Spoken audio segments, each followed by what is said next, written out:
Australia imposed COVID checks on travellers from China against advice of top health official. The Albanese government imposed pre-flight COVID checks on travellers from China against the advice of the Chief Medical Officer, Professor Paul Kelly. The December 31 advice, published by the Health Department, stated that Kelly did not believe that there is sufficient public health rationale for any additional requirements, labeling any restriction on travel from China disproportionate to the risk.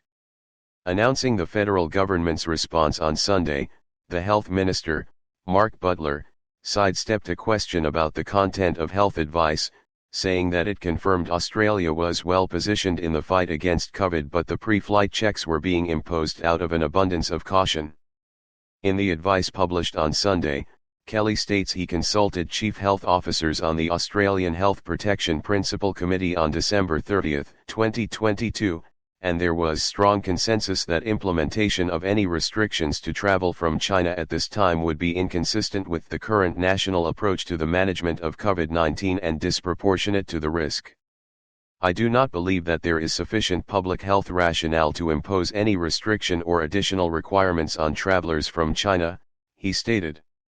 Kelly cited Australia's high levels of vaccination, immunity from prior infection, ready access to testing, strong surveillance mechanisms in Australia, and that the BF.7 Omicron subvariant that appears to be a key driver to the outbreak in China has been present in Australia for some time.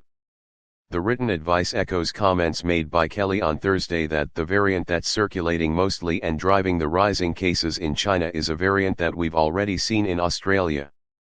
Kelly also cited in the advice the fact it is currently summer in Australia, as distinct from those countries who have chosen to implement enhanced border measures in recent days, which reduces the risk of transmission of respiratory viruses.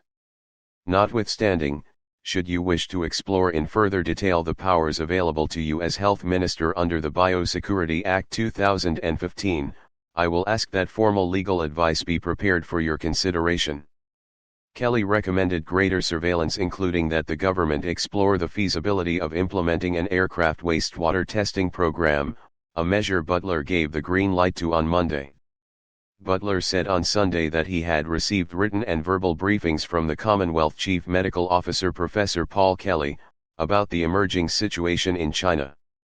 There is a broad consensus among all of the jurisdictional chief health officers, that the resumption of travel between China and Australia poses no immediate public health threat to Australians, he said. Butler said the pre-flight checks were being imposed out of an abundance of caution, citing the concerns of the World Health Organization about a lack of detailed information regarding the COVID wave in China. That lack of comprehensive information has led a number of countries in recent days to put in place various measures, not to restrict travel from China, it's important to say, but to gather better information about what is happening epidemiologically in that country, the health minister said.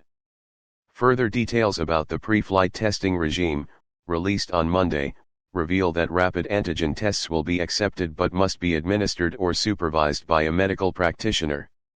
Travelers on flights transiting through China, including Hong Kong and Macau, but originating in other countries, do not need to undertake pre-departure testing. Better information about what is happening epidemiologically in that country, the health minister said. Further details about the pre-flight testing regime, released on Monday, reveal that rapid antigen tests will be accepted but must be administered or supervised by a medical practitioner. Travelers on flights transiting through China, including Hong Kong and Macau, but originating in other countries, do not need to undertake pre-departure testing. Subscribe our YouTube channel and click our bell icon for new videos.